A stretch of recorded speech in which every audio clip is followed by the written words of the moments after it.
Are you stuck in the same old routine at work? Do you find yourself hitting a creative wall, unable to see beyond your current perspective? It's time to break free and unlock the power of fresh perspectives.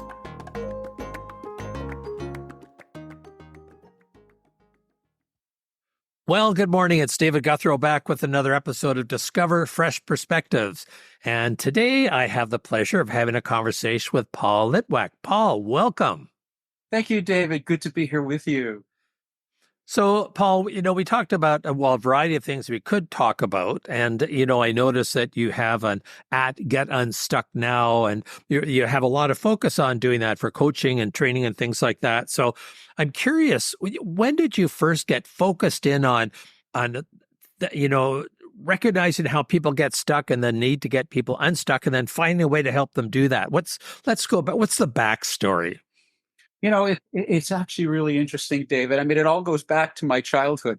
I had an abused childhood growing up and was, suppressed in many different ways. And, it's hard for a young kid to speak out when they're basically, motioned not to in so many different ways.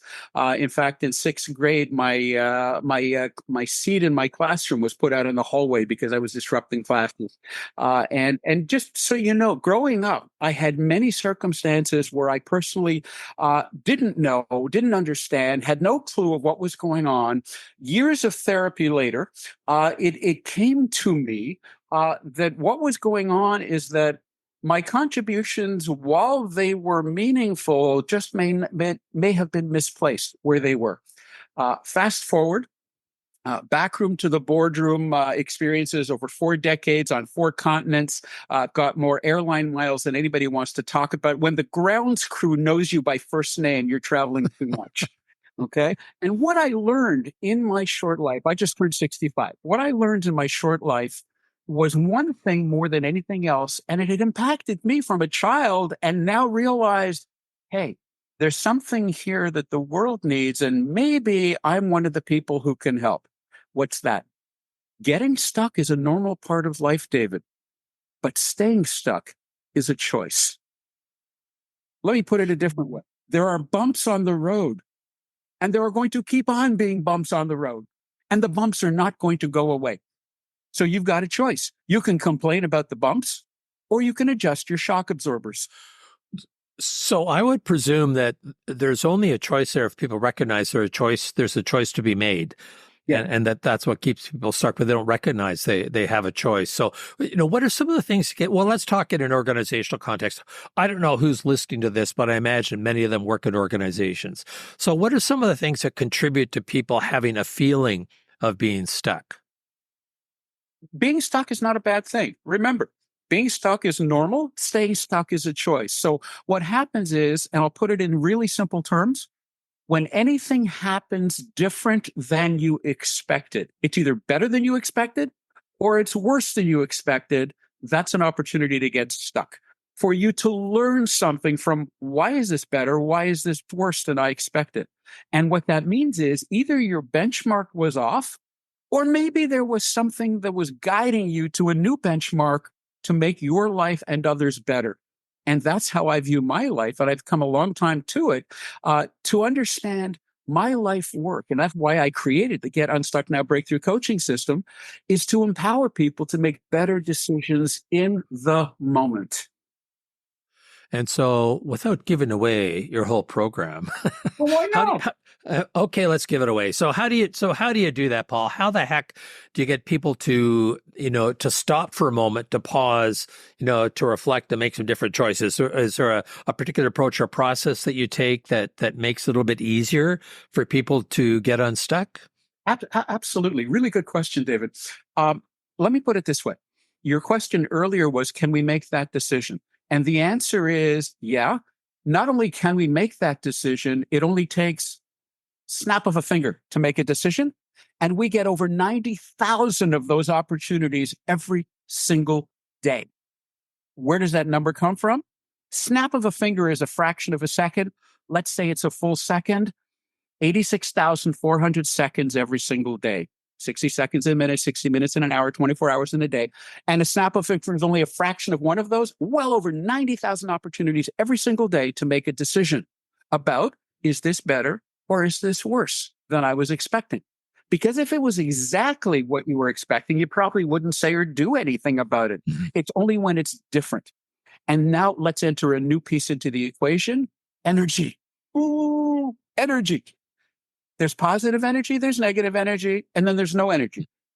Think of it like a shift automobile. You cannot go from forward to reverse or back unless you go through neutral. Mhm. And so many people out there attempt to go directly from negative to positive or positive, and they're going back, bouncing off of walls and wondering why. It's because there is that neutral place, and it is a necessary place unless you're a Formula One race car driver who knows how to power shift, where you can move directly from gear to gear because you know exactly the right frequency of the wheels turning when they do.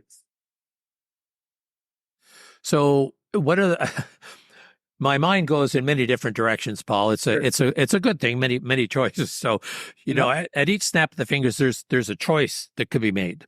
Yeah. And so, I think into the realm of multiverses, then each choice creates a whole different set of actions and activities and Exactly. possibilities, right? So that just as there's 90,000 snaps of the finger, there's also 90,000 paths that have been created as a result of that choice, which is Exactly. kind of mind-boggling, but actually quite exciting at the same time. Can I pause you just for a moment? Of course. It's not mind boggling. The mind has no problem processing it. The only issue is us. Think of it this way: young kids below the age of 7 have had thousands and thousands of negative energies thrown their way, and somehow those kids grow up anyway and they become us. And we wonder how we got this way. So it's all about those decisions that we make in the moment. I'll share an idea with you. Promised you I wouldn't talk about work, but this is something that relates to the work that I do. And it's in the lingo of many Fortune 100 organizations because I coach their executives regularly. And it's my 95-5 strategy. It's based on decades of neuroscience research on how people make the decisions that you were just talking about a moment ago. And over 95% of the time, human beings will choose a negative energy attached to whatever the thing can be. They'll talk about half full or half empty. Well, it's about a half a glass. What can you do with a half a glass? But they're arguing half full or half empty, and nothing is getting done. So the 95-5 approach, and we're doing this visually, you and I on a Zoom call, but the people listening will be listening on audio. So for those that are listening, draw the letter T. So it's got an equal left and a right-hand side. And on the top of the left-hand side of the T, put the 95%. On the top of the right-hand side, put the 5%. So now you got the 95-5 strategy. Under the 95%, put a sad face. Under the 5%, put a happy face. And it isn't that simple, but for the sake of our example, now it is. On the 95% side, the negative energy that everybody has, that's where you have the distrust, the distaste, all the disword, the abuse, the rage, the anger, all the bad stuff is on that side. On the other side, you've got trust and respect and dignity and enlightenment and all the good stuff. Put a happy face there. Couple of simple rules on how to use the 95-5 strategy to help to make the decisions that you were asking about a moment ago.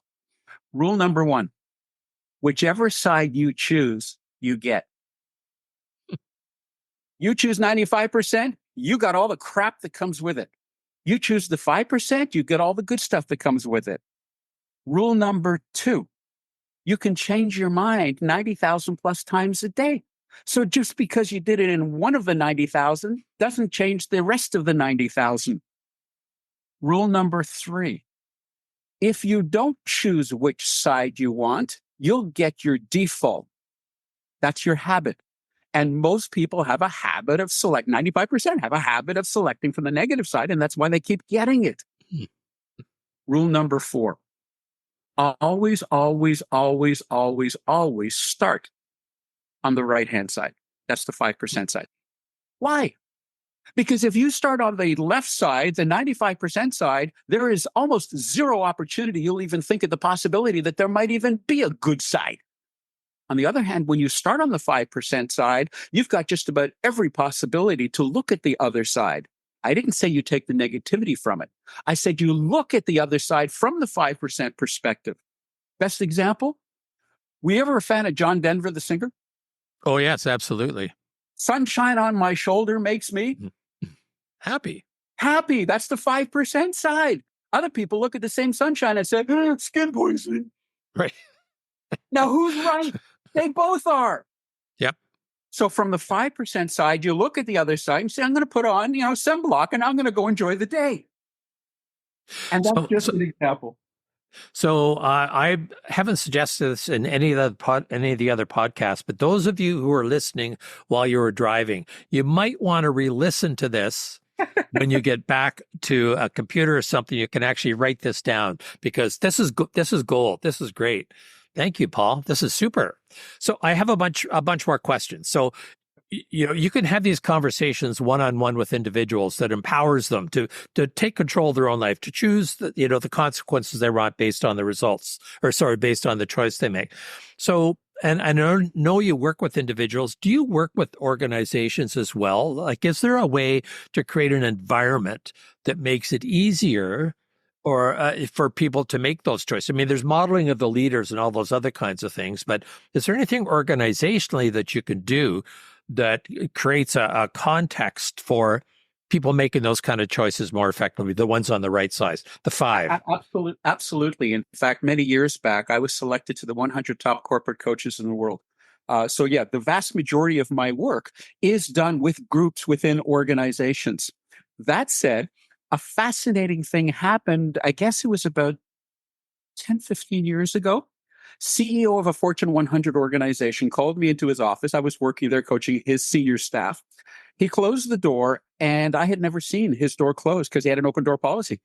And he looks at me first thing and he says, "Don't worry, Paul, it's not for you. It's about me." He says, "We should pay you 10 times what we are." I said, "Okay." He looked at me straight in the face and he said, "Paul, I'm the one that's effed up here. Can you help me?" And that kind of turned the whole thing on its head. And I looked at myself going, I'm here coaching his entire team, and he's telling me that he wants some individual attention. And that's when I got into the individual coaching side as an executive coach and doing those kinds of things. So, I mean, I work with athletes, I work with educators, I work with homemakers. I find myself in circumstances regularly, David.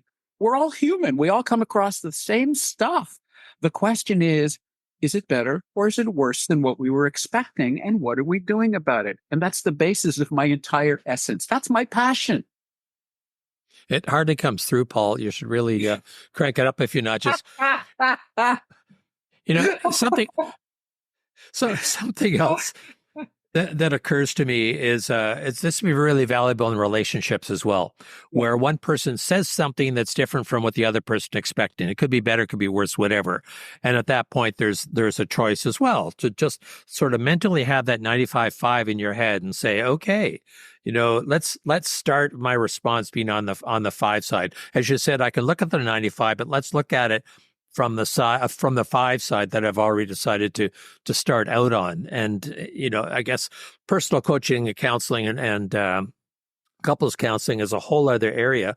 But what you've been talking about to me seems to have tremendous relevance there as well. Is that true? Am I accurate on that, or am I just... Absolutely. In fact, the joke is a couple comes back from their vacation and they're at a social gathering talking about it.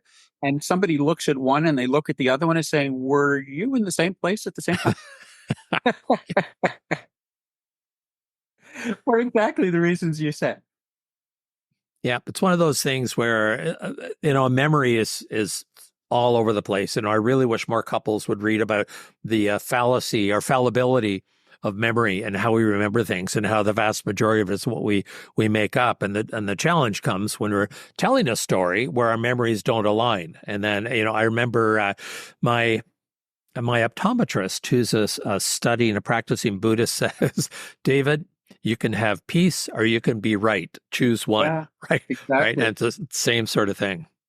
Well, just an idea on that. And, talking about couples counseling and some of the work that I do with couples is when I'm sitting in the fray of all of the negative energy that's flying back and forth between them because they've come down so far to where the state is either, are they going to get together or is it better that they part? And what I'll do is I'll look at them both and I say, I want to give you both 5 minutes to think about something and then come back and we're going to discuss this. And what I ask them to do is to think about the other person's perspective, not theirs, on whatever a heated issue is that's currently in the discussion, whatever it might happen to be. And a fascinating thing happens from that, David. When they come back 5 minutes later, they will have done a good job or not a good job of thinking from the other person's perspective. But regardless of how good or bad a job they did, I then say to each of them, choose who goes first. The other one will go second. It doesn't matter. You're both going to do this. I would like for you to present to your partner your view from their perspective on this particular issue. And regardless of how good or bad they did it for the 5 minutes beforehand, guaranteed what comes from that discussion is, wow, I never looked at it from that perspective from your side of the business. I only looked at it from mine. And I'm not saying that my side's right or wrong or that yours is right or wrong, but now there's discussion points that we can at least talk about. Now, they may still separate. They may come back together again, but at least they had a productive opportunity together. And that's all about my getting unstuck. What was the stuckness? Like you just said about being happy, healthy, wise, or right. I mean, that's what it comes down to. And being right is never a good idea because right doesn't matter. That's absolutely, I was going to say that's absolutely right, but that would be sort of ironic to say that. So again, a couple of things are going through my mind. I, see all these different connections. So when I was taking a conflict resolution certificate many, many years ago, I remember talking about the importance of having what they called a CBI or common base of information. And quite often when you have that, the conflict is resolved, right? It just kind of goes away. And there was something else that occurred to me that will come back to me in a few minutes, just floating around the living room there. But, oh, yeah, I remember. So there was a conversation yesterday. There's a fellow on, no one's going to know what yesterday is. So just, put your own calendar into this. But he was at U of T. And one of the things that he was trying to do was to enable students to have civil discourse, civil conversation, in particular around the issue with Israel and Gaza, right? And just so, something like you're describing would be really, really helpful. It's not about going into the conversation and you have to get the other person to agree with what you said. It's about let's have a civil conversation so we can see not just both sides, but everything in between, everything around those issues. And we seem to be fairly short of the desire and the ability to have civil discourse. One of the things you just described is one way to go about doing that, to set that criteria. I mean, this is great. I'm loving this. Okay. What else can you share? I have great pleasure in my life. Now, listen, I get down like everybody else does. I've got people that I speak to when things are not going well, and being human is a pretty frail thing for anybody. One of the things I have learned, though, is that more often than not, there's good stuff in something that we may not necessarily see. My podcast this week, episode 106, happens to be called How and Why to Question Your Beliefs. And one of the most important aspects of that is a cartoon that I put up for the podcast, which has two people looking at an object from different perspectives and seeing something different. And one says it's this. The other one says it's that. And from their perspective, they're both accurate, but they don't see the other person's perspective. And you better believe there's conflict in the world today. You mentioned one. I mean, there's just so many examples. And listen, it's not necessarily whether those conflicts are going to go away. They won't. But is there a dialogue that can take place that can make the world a better place for everybody? I mean, I think of the in the airline, when you get onto the into your seat, the safety demonstration says put your mask on first before anybody else.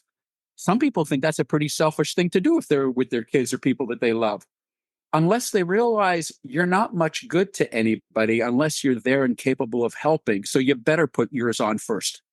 So my mantra is make the world a better place first for yourself, but not for yourself. It's so that you can help others that matter to you, your friends, your family, your organizations, your community, and our world. That's how we make our world a better place. So I think that is so true. I totally buy into that. I wish more people did. It also reminds me of a phrase that I'll often use with my clients is that an ounce of context avoids a pound of misunderstanding. Very true. So, right. So what's the context for this? So, to give a reason, the why. And I think a lot of times, organizationally or other times, we just tell people to do stuff because we know why, but we don't give a reason why. Right. And so there's resistance to that because we have a different belief system, a different bias. And if we could just explain a little bit more about the why we're doing that, we'd probably have at least maybe no resistance, but less resistance because at least it makes sense to us. And, I think as human beings, we're sense making beings. And if we don't see what the sense is, we'll construct it ourselves. And it's usually not in the best interests of the other person, at least in my experience. No, you're right. And can I just add a small component to that as well? Of course. Earlier in our call just now, you were talking about mind boggling, and I told you the mind has no problem. It's us who has the problem. There's another piece to this, which is really quite fascinating. The joke is, don't confuse me with the facts. Mm. Okay. There are just so many circumstances that I can talk about in our current world right now where this is true. But what I want to suggest to you is this. It's not so much the facts that matter. It's how we're looking at the facts. You remember I said two people are looking at the same object from a different perspective and they each see something different? Well, here's another component to that, and it's a really important component to that. Our higher best self is our best friend and does exactly what we ask it to do for us, except for one thing. And that one thing is key. Our higher best self has zero capacity to process negative energy. What does that mean? If we ask somebody, including ourselves, don't do this. Right. Well, our higher best self says, okay, what did you just say? Don't. Well, I don't know. What's the next thing? Do this. Oh, sure. And there we go. So the very first thing that people go and run to do is the thing you told them not to do because it had the negative energy and no processing capability of the negative energy. So when we're talking, as we did a moment ago, David, about the facts, and we're talking about the issues, and we're talking about the emotional context, and all of these things involved, and then people put a negative spin on that as well, what they're really doing is negating, to use that same word of negative, they're negating the ability to get what they've asked for because what they asked for was the opposite of what they thought they were asking for. One of my when I was in a consulting firm back in Toronto, one of my colleagues said he learned this lesson with his daughter. He'd say, he found out that if you say, "Don't spill your milk," right, put the picture of spilling the milk in, spilling the milk. But when he said, "Keep your milk in the glass," world of difference, right? Yeah. Because what's that image? And they say we can't process a not image. Like, don't think of polar bears. Right? Exactly. Now, how many people listening are going to be thinking of polar bears? For exactly the reasons I just gave you, because the higher best self has zero capability to process negative energy. Very cool. Very cool. So if you were, you gave the 4 steps, right, to think about this. For our listeners, where's a place that they could start? So just while they're listening to this or whatever they're doing, start with this, these 1 or 2 things until you start to see this working. Then maybe you'll embrace it more. And by the way, I want to make sure that I put your podcast information, all that, in the program notes so others can get it afterwards. If we can make sure that happens, Paul, that'd be great. So a couple of steps, a couple of gifts, a couple of things that you wish you'd learned earlier in your life that now that you have, you want to spread the word because everyone can learn from these. Absolutely. 2 things. And one of them, I'll make an offer to anybody who's listening who would like this. We've talked about it a couple of times today about making a decision about are things better or worse?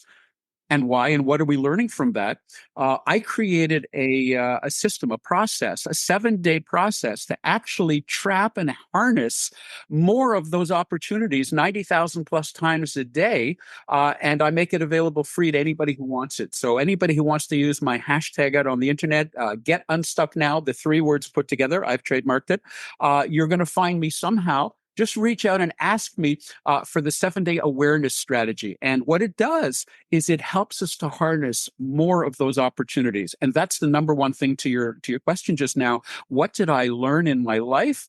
As a young kid being abused, I didn't know any better. And I just thought the world was against me. And, a story for another time. I was ready to take my life at one point. And somebody stepped in and did something, and here I am making a difference in the world. But it took something like that where I was at the edge. So I have to stop you before the second one, Paul. So I'm just starting to learn about marketing. So so listeners, what Paul meant to say is that this is $595. However, if you heard it on Discover Fresh Perspectives, to you it's free. So let's just assume that's the case. Wonderful. Great. Okay. Yeah. So I'm learning. Okay, and what's the second one, Paul? Actually, it relates to that. Go figure. You couldn't have known. The second thing is, in many cases, not all, but in many cases, depending on individual circumstances, I offer myself for free to people. And people say, Paul, you charge tens of thousands of dollars for your breakthroughs and people are paying gladly for it. Why would you do it for free? And the answer is because not everybody is in a position to figure out that that's their situation. So I offer myself gratis to a lot of people on like this strategy or whatever. And the understanding is, should it ever require more time, then we'll talk about what that means when we get to that. But until then, just make use of it and make the world a better place. So yeah, you're absolutely right from the marketing perspective. And thank you for inserting that. Fabulous gift. It would have been, because you heard it here, you were saving so much money. It's unbelievable. So, so Paul, thank you so much. I mean, you've given 4 steps that people can follow, a couple of other opportunities to follow up and to put themselves in a position to make more positive choices than the 95-5, the T-bar rule that we should be hitting ourselves over the head with that T-bar. That is the lingo now in many Fortune 100 organizations, that they've actually taken my approach that I've shared with them and they're using it in their boardroom talk and in their sales presentations. And it actually is that much in use. I'm just so proud of it. There we go. Raise the T-bar. So, Paul, thank you so much for being here with us today. I have been here with Paul Litwack. All kinds of information will be going into the program notes. I am David Gouthro with Discover Fresh Perspectives. Hope to have you listen to me the next time.